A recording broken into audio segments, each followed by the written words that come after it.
दोस्तों 50 साल के राम सिंह जो शरीर से दुबले, आंखों में सूनापन और मन में गहरी वेदना लिए हुए थे, उनका इकलौता बेटा विजय सिंह भारतीय सेना में एक जवान था और अब शहीद हो चुका था।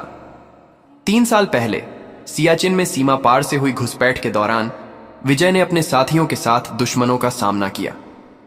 गोलीबारी में उसके सीने में गोलियां लगीं और अस्पताल पहुंचने से पहले ही उसने अंतिम सांस ली। पूरे गांव ने तिरंगे में लिपटे उसके शव को देखा था। उस दिन हर कोई रोया था, कुछ गर्व से, कुछ गहरे दर्द से।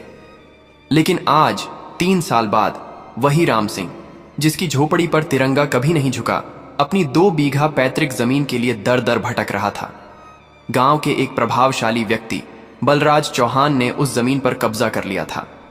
बलराज पंचायत का पूर्व सरपंच था, जो दबंग, धूर्त और पुलिस के साथ उसकी सांठगांठ थी। राम सिंह की जमीन एक मुख्य सड़क के पास थी, जहां एक शॉपिंग कॉम्प्लेक्स बनने की खबर थी और अब उसकी कीमत करोड़ों में हो गई थी। इसी लालच में बलराज ने फर्जी कागजात तैयार करवा लिए थे। जब राम सिंह को यह खबर लगी तो उसके पैरों तले की जमीन खिसक गई। पहले वह तहसील गया, जहां एक बाबू ने उसकी सुनवाई करने से मना कर दिया और कहा, जो कागजात आप दिखा रहे हैं वे पुराने हैं। अब रजिस्टर में बलराज सिंह का नाम दर्ज है। राम सिंह ने कांपती आवाज में कहा, साहब, यह तो धोखा है। बाबू ने जवाब दिया, प्रशासन देखेगा, हम इसमें क्या कर सकते हैं। राम सिंह जानता था कि प्रशासन सिर्फ कागजों में है और गांव में तो दबंगों का ही राज चलता है। वह सीधे 15 किलोमीटर दूर थाना गया, लेकिन वहां भी उसे निराशा ही मिली। थाना अधिकारी इंस्पेक्टर वर्मा एक मोटा आदमी था। जब राम सिंह ने अपने बेटे की शहादत का जिक्र किया तो उसने बिना सिर उठाए कहा, देखो, ऐसे कई लोग आते हैं, अब यह सब नहीं चलता, कोर्ट से आदेश लेकर आओ, तब देखेंगे।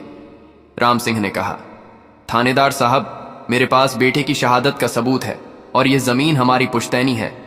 इंस्पेक्टर ने गुस्से में कहा, समय बर्बाद मत करो, यहां से जाओ, और दरवाजा बंद करवा दिया। राम सिंह वहीं थाने के बाहर बैठा रहा। दोपहर से शाम हुई और जब रात तक कोई नहीं सुना तो वह पैदल ही वापस लौट गया। अगले दिन गांव में एक और सदमा मिला। उसकी जमीन पर बुलडोजर चलने लगा था। बलराज चौहान के आदमी वहां काम कर रहे थे, मिट्टी समतल कर रहे थे। कोई कुछ नहीं बोल रहा था और राम सिंह बस देखता रहा। घर पहुंचते ही उसकी बहू रोने लगी। उसकी पोती स्कूल से लौटकर चुपचाप एक कोने में बैठ गई और मासूमियत से पूछा, दादाजी, हम बापू की जमीन भी नहीं बचा सके। राम सिंह कुछ कह नहीं सका। तीसरे दिन सुबह कुछ अलग हुआ। एक फौजी की वर्दी में एक युवक गांव आया। उसके चेहरे पर थकान थी, लेकिन आंखों में एक अलग ही जुनून था। वह सीधा राम सिंह के घर पहुंचा और पूछा, आप राम सिंह जी हैं? राम सिंह ने हां कहा। उस युवक ने कहा, मैं दीपक शर्मा, आपका बेटा विजय मेरा बंकर साथी था। हम दोनों सियाचिन में साथ थे। विजय का नाम सुनकर राम सिंह की आंखें भर आईं। दीपक ने विजय की कुछ पुरानी तस्वीरें और खत दिए और कहा, जब यह घटना हुई मैं छुट्टी पर चला गया था। जब वापस आया तो सुना वह शहीद हो गया। मैं अंदर से टूट गया था। अब आपसे मिलने और कोई मदद करने आया हूं। राम सिंह कुछ देर चुप रहा, फिर उसने जमीन की सारी बात बताई। दीपक सुनता रहा और उसके चेहरे की मांसपेशियां सख्त होती गईं। उसने पूछा, यह बलराज कौन है? राम सिंह ने कहा, गांव का एक गुंडा है बेटा, कोई कुछ नहीं बोलता, पुलिस भी उसके साथ है। दीपक ने गुस्से से पूछा, और प्रशासन?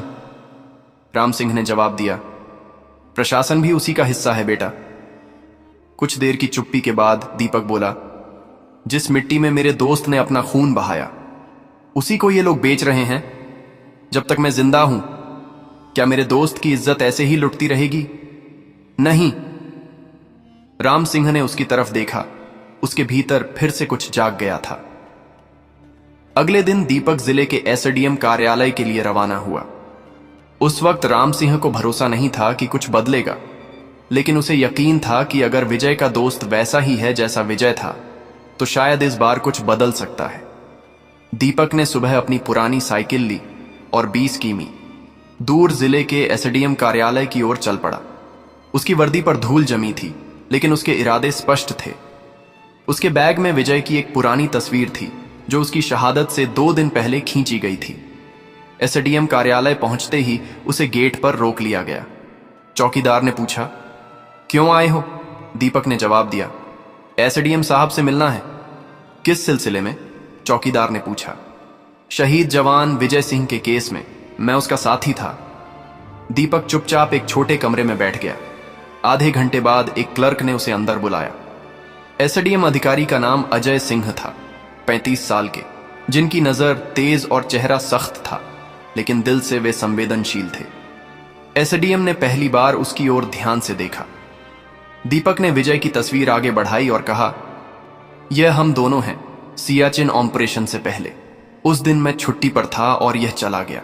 जब मैं वापस आया तो उसकी लाश आई। एसडीएम के चेहरे पर भाव बदल गए।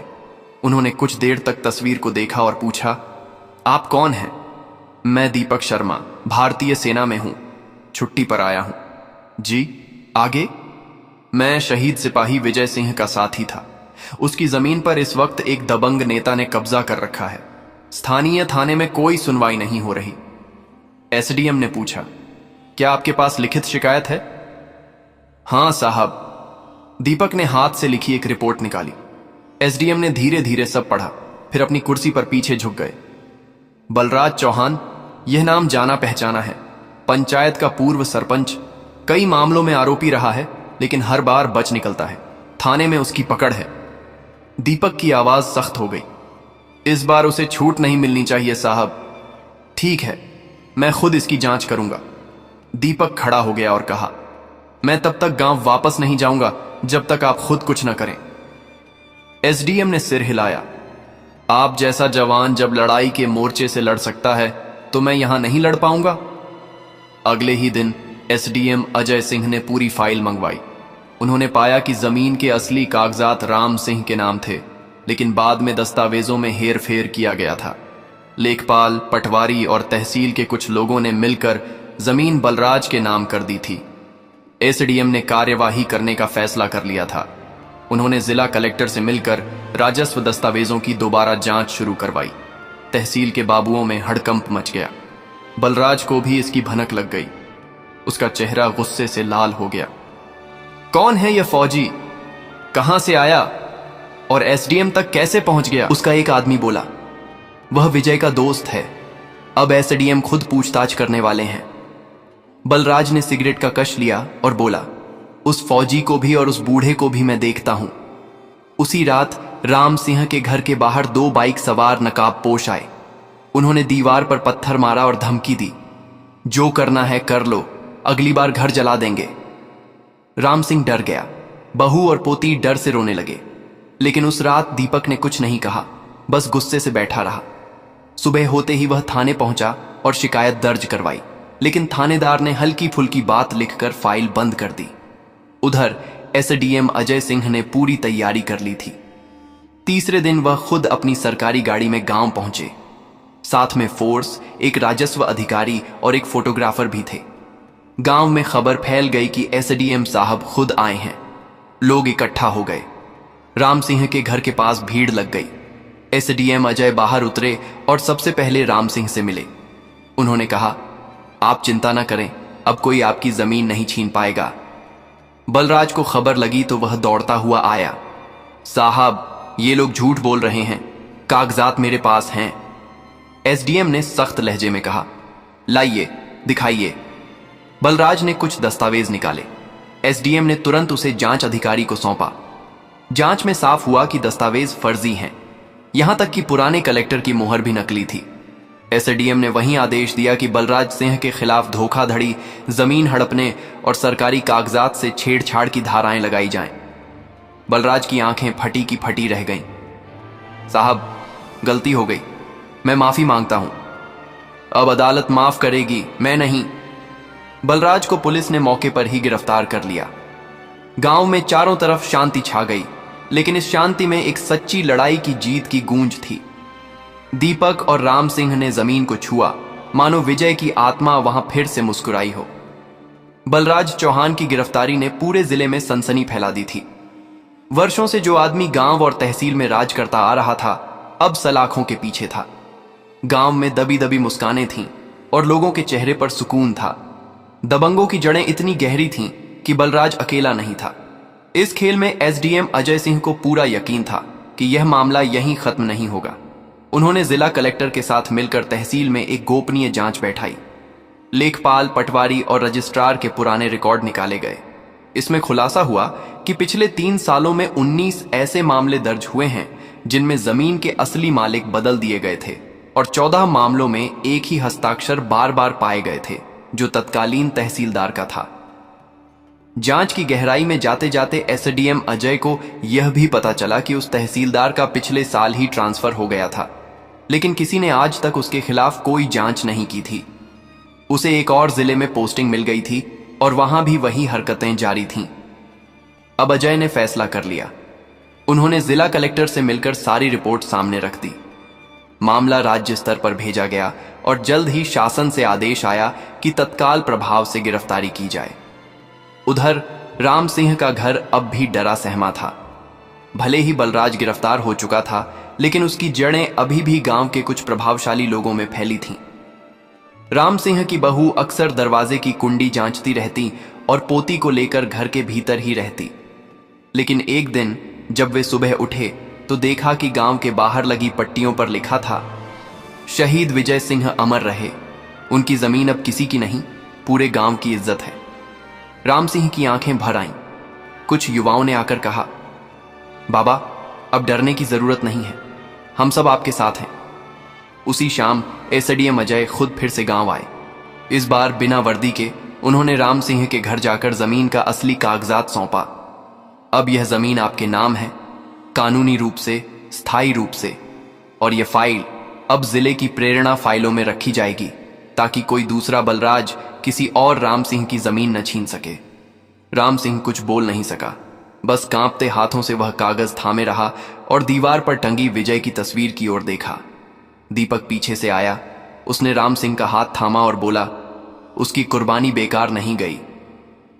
3 हफ्तों बाद जिला कलेक्ट्रेट में एक छोटा सा सम्मान समारोह आयोजित हुआ।